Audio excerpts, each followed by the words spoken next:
Reka nanone ntangere nsubire ndabaramutse abandi ndabahimwiriwe nshuti banywanyi bacu mukurikirana amakuru n'ibiganiro mugezwaho nanjye Bunyoni umugenzi hano kwimbonesha kure yanje ndetse ari nayo yanyu imbonesha kure imwe rudende ibashikiriza vyinshi cane bikubiyemo ivyo amatwi yanyu ategetse yumviriza niyo makuru mbashikiriza cane biri kuvugwa hirya no hino hano iwacu mu Burundi makuru atandukanye ndetse bakubwiriza n'ibiri kuvugwa mu bihugu bigiye bitandukanye by'abaturanyi nkubwira biri kuvugwa muri Republika Iharanira Intwaro Rusangi ya Kongo nkubwiriza ibiri kuvugwa mu gihugu c'u Rwanda nkubwiriza ibiri kuvugwa muri Tanzania Kenya ndetse n'ahandi hirya hino muri Afrika ndetse nkanakubwiriza ibiri kuvugwa mu guvyo makungu ya kure ni vyinshi cyane nyene ngeraho ndakubwiriza kugira ngo nawe ubashe kuvyumviriza uko bishoboka vyose. Reka nakengurukire wowe wahejeje gufyonda sabone nawe utaramanuka hasi kwa jambo kumutukana sabone nagira ngo nkubwire ngo gufyonda sabone no kwanuka hasi kwa jambo kumutukana sabone ugafyonda ko wamara gufyonda sabone kandi ukomeza udusangiza n'ibitekerezo ngo tujye turabasha kubana gatanu kuri gatanu kandi rero kandi makurumba naguteguriye dore ko nkubwiriza ibikubiyemo ivyo amatwi yawe ategetse yumva mu ngingo nkuru ngiye kwibandaho nakubwiriza ibiri kuvugwa cane ini wacu i Burundi nkakubwiriza ibiri kuvugwa hirya mu bice bigiye bitandukanye ndetse nkakubwiriza ibiri kuvugwa no muri Republika Iharanira Intwaro Rusangi ya Kongo cyane honyene urabizi ko nkubwiriza ibiri kuvugwa ku rubuga rw'intambara mu ntambara iri guhuza umutwe twaje ibigwanisho wa M23 ndetse n'ingabo z'igihugu za FARDC n'intambara nyene yige itarigeze irangira dore ko cane kubwiriza nyene n'ibiri kuvugwa mu Rwanda mu mvo za politike cyane mu burari vy'ubutegetsi ndaza kubigarukaho mw'idonido y'amakuru nyene naguteguriye mu ngingo nkuru naguteguriye amakuru dufise ari guturuka i Burundi adushikiye aka kanya biri kuvuga ko igihugu c'u Burundi kiri mu bibazo bidasanzwe bikaba vyasiguwe na Jacques Bizimana ndaza kubigarukaho nyene mw'idonido y'amakuru naguteguriye ntabwo ari ivyo ngivyo gusa ariko nyene nyuma yuko hatangajwe urupfu rwa General Yaregio Bunyoni wabaye umushikiranganje wa mbere biri kuvuga yuko umwigeme wiwe Darlene Bunyoni yoba amaze gushika muri Republika Iharanira Intwaro Rusangi ya Kongo kugira ngo arebe uburyo yakorana n'imitwe twaje ibigwanisho mu rwego rwo kwihorera kuri papa wiwe umaze kwicwa kabiri kuvuga yuko nyene ise amaze kwicwa na nyene Cubahiro Evaristo Ndayishimiye ndabitse ko ashobora kuba ari mu gitondo saa 3 cyangwa se nimugoroba ariko nacatu mudafata mu 15 gusa ngo vire vyishiye amatwi yawe ategetse yumva amakuru arambuye ni mu kanya gato cyane kuri mukuru nje uba uriko urumviriza ndi Bunyoni umugenzi uhawe ikaze.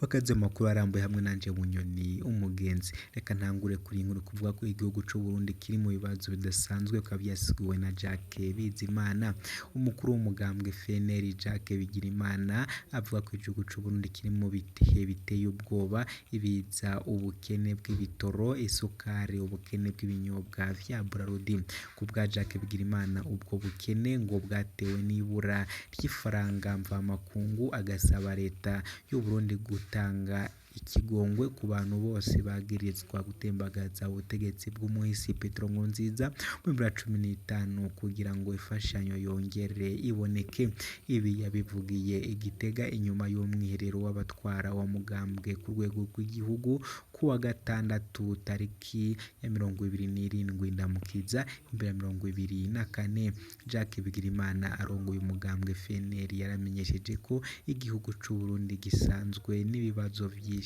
mu vy'ubutunzi kubera amafaranga mva makungu yabuze bigatuma ibadandaza batagishobora kuja kurangura hanze y'igihugu uwo arongoye umugambwe FNL kandi atera akamo leta y'u Burundi ko yatanga ikigongwe ku bantu bose bagirizwa gutembagaza ubutegetsi bwa Petero Nkurunziza bose kugira ngo abafasha u Burundi basubire gutanga imfashanyo Jacques Bigirimana yagize ati iruhande y'ivyo biza vyateye igihugu cacu bije vyiyongera ku bukene bw'igitoro isukari ubukene bw'ibinyobwa vya Braludi Ubwo bukene bwatewe n'uko ifaranga mvamakungu ryabuze mu gihugu.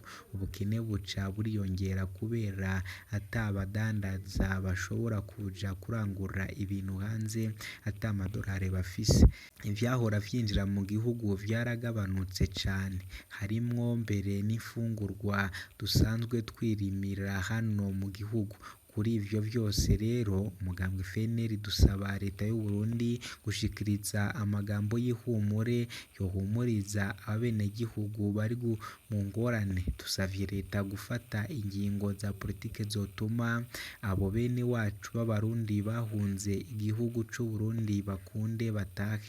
Turazi ko benshi bagize uruhara mu gushaka gutembagaza ubutegetsi bw'umuhisi Petero Nkurunziza mu 2015. Dusavye leta kugira ngo imbabazi kugira ngo ejo turabe ko amakungu na cane cane aba bafasha Uburundi bavuze ngo badukuyeho ibihano mu ngabo n'uku munwa gusa, ibihano ntibiratuvako. Igihugu c'u Burundi kigeze mu manga kuvyo butunzi, aho hamaze imisi hibonekeza ibiza bisanzwe bije gusongera isibe ry'ibibazo Uburundi bufise muri iki gihe.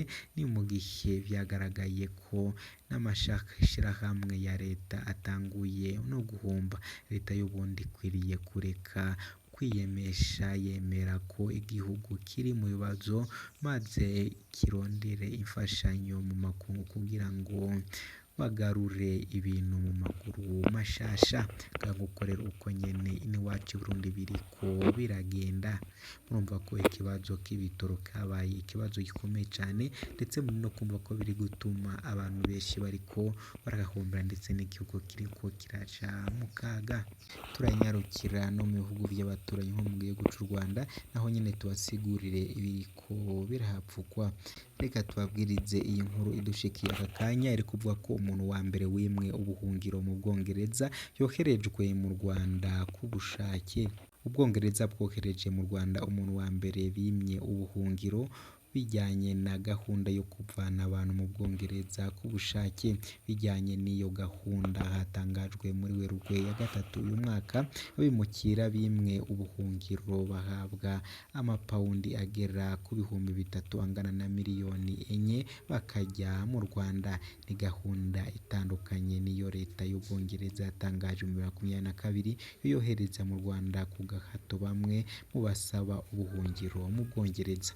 Iyo gahunda yo yatindijwe yitezwe gutangira hagati muri Nyakanga 7 uyu mwaka. Ikinyamakuru The Sun cyo mu Bwongereza cyabaye cya mbere mu gutangaza iyo nkuru y'uwo woherejwe mu Rwanda ku bushake. Cyavuze ko uwo mugabo atangajwe izina yavuye mu Bwongereza kuwa mbere mu ndege isanzwe yo gutwara abagenzi. Leta y'u Rwanda yemeje ko uwo muntu wimwe ubuhungiro mu Bwongereza ageze mu Rwanda i Kigali nyuma yo kwemerera ku bushake kuva mu Bwongereza.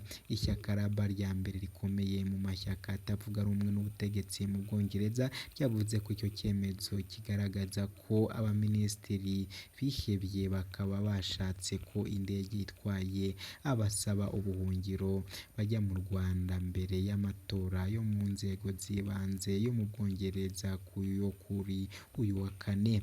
Umuvugizi wa leta y'u Rwanda yemeje ko uwo mugabo yahageze ejo mu ndege ivuye i Londres. Leta y'u Rwanda ntiteganya gusohora itangazo rijyanye n'uwo wahageze. Umuvugizi yumvikanishije ko iki gihugu gishaka kubahiriza ubuzima bwite bwiwe. Leta y'u Rwanda imaze igihe ititeguye icumbi ryitwa Hope cyangwa Icyizere mu Kinyarwanda, riri i Kagugu mu nkengero y'umujyi wa Kigali, ryo kwakira abimukira mu gihugu muri gahunda yo kubakura mu Bwongereza ku gahato. Ntibyibazwa ko uwo mugabo wageze mu Rwanda ejo arimo kuba muri iryo cumbi rya Hope. Abategetsi bo mu Bwongereza barinze gutanga amakuru arambuye uretse gusa kuvuga ko uwo wasabaga ubuhungiro mu Bwongereza yari yarahetuye uburenganzira bwose bwo kuba mu Bwongereza. Iyo gahunda yatangajwe muri Werurwe yumvikana ko ari impinduka nto yakozwe kuri gahunda isanzweho yo gukura mu Bwongereza ku bushake abimwe ubuhungiro. Iyo gahunda izanareba abandi bantu bafite uburenganzira bwo kuguma mu Bwongereza bamwe n'abagizi ba nabi b'abanyamahanga. Minisiteri y'ubutegetsi bw'igihugu y'Ubwongereza ivuga ko amafaranga iha abarebwa n'iyo gahunda ashobora kuriha icumbi ry'igihe gito ryo mu gihugu bagiyemwo cangwe akabarihira ibijanye no kwiga cangwe akababera igishoro mu bucuruzi. Minisitiri w'ubucuruzi w'Ubwongereza Kemi Badacho yumvikanishije ko kuba hari umuntu wagiye mu Rwanda ku bushake bivuguruza ingingo y'uko u Rwanda atari igihugu gitekanye. Mu gusubiza ko kunenga amapawundi 3,000 yari yishuwe n'umuntu kugira ngo yimuke, Minisitiri Badacho yabwiye televiziyo Sky News yo mu Bwongereza ko nta buryo butarimo ikiguzi buhari bwo kugenzura imipaka. Imibare ya leta y'Ubwongereza igaragaza ko abantu 19,153 badafite uburenganzira bwo kuguma mu Bwongereza bakuwe ku bushake mu mwaka ushize. Muri abo bantu 3,319 bahawe amafaranga y'imperekeza cyangwa barihirirwa amatike y'indege na Minisiteri y'ubutegetsi bw'igihugu. Jacqueline Mukeziye, umunyamategeko akaba n'umunyamakuru w'ishami rijyanye n'abinjira n'abasohoka mu gihugu mu kigo cy'ubwunganizi mu mategeko cyitwa Rayidey Solico cyo mu Bwongereza, yavuze ko ashingiye ko bamuhaye amakuru ko abantu benshi baherutse guhabwa aya mahitamo yo kujya mu Rwanda barimo na bamwe batishoboye mo na gake. Mukezi yabwiye ikiganiro Today cya BBC radiyo ya 4 ati ndatunguwe kubera ingano y'ubusabe bwakozwe kuba nta bandi bantu bagiye. Niba kujyayo ari igitekerezo cyiza. Yvette Coupe, umunyapolitiki wo mu ishyaka rya Laba akurikiranira hafi ibikorwa bya Minisitiri w'Ububanyi n'Amahanga, yavuze ko iyo nkuru yo kuva mu Bwongereza ku bushake ari amayeri yo kureshya abantu mbere y'amatora. Yongeyeho ko abasorerwa barimo kuyoreshwa amapawundi 3,000 kugira ngo umukorerabushake akunde yurire indege. Ati abo mu ishyaka rya Conservative riri ku butegetsi yarihebye cyane ku buryo bashaka ko indege n'imwe igaruka ikajya mu Rwanda mbere y'amatora yo mu nzego z'ibanze, bikaba byatumye ubu barishye umuntu ngo agende. Ibi bibaye nyuma y'uko Minisitiri y'ubutegetsi bw'igihugu y'Ubwongereza yemeje ko u Rwanda rwemeye kwakira icyiciro cya mbere cy'abasaba ubuhungiro 5,700 muri gahunda itandukanye yo kohereza mu Rwanda ku gahato. Iyo gahunda leta y'Ubwongereza ivuga ko izaca intege abimukira mu gihe kiri imbere ntibambuke umuhora wa English Channel mu mato matoya.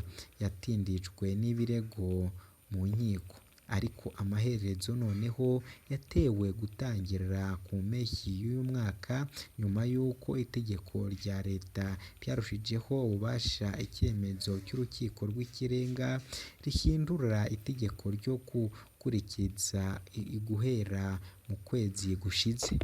Minisiteri y'ubutegetsi bw'igihugu y'Ubwongereza yavuze kandi ko abantu 2,243 basaba ubuhungiro bashobora kumenyekana aka kanya aho baherereye bagafungwa bitegura gushyirwa mu ndege bakajyanwa mu Rwanda kuko bitaba bigaragara neza kuri iyo minisiteri. Iyo minisiteri yashakanye ko yabuze abandi 3,557 basigaye basanzwe basabwa gukoresha uburyo butandukanye bwo gutuma hamenyekana aho baherereye. Ku wa Kabiri, ibiro bya Minisitiri w'Intebe y'Ubwongereza ibizwi nka No. 10 Downing Street byashimangiye ko bikizeye ko aho baherereye nyuma y'uko iyo mibare igiye ahagaragara bijyanye n'inyandiko y'ubutegetsi, ariko wahaye amakuru abatoza amakuru batandukanye bo muri leta y'Ubwongereza yemeye ko bishoboka ko bamwe bashobora kunyerera mbere y'uko bafungwa. Nshuti banywanyi bacu, nguko uko byifashe mu gihugu cy'Ubwongereza ku banyarwanda. Rero ndagira ngo ndasabe nawe aho uri hose ukomeze utubwire uko byifashe aho iwanyu, waba uherereye mu bihugu bigiye bitandukanye, utubwirize uko byifashe. Reka mbe ndasubikiye aha, gusa mwese nkomeze mbasaba gufyonda sabone niba mutarafyonda ko, ariko mukomeza kudusangiza n'ibitekerezo. Ndabakunda cyane, makagira Imana n'amahera kuri mikoro njema muri ko murumviriza ndi Bunyoni umugenzi. Ciao ciao.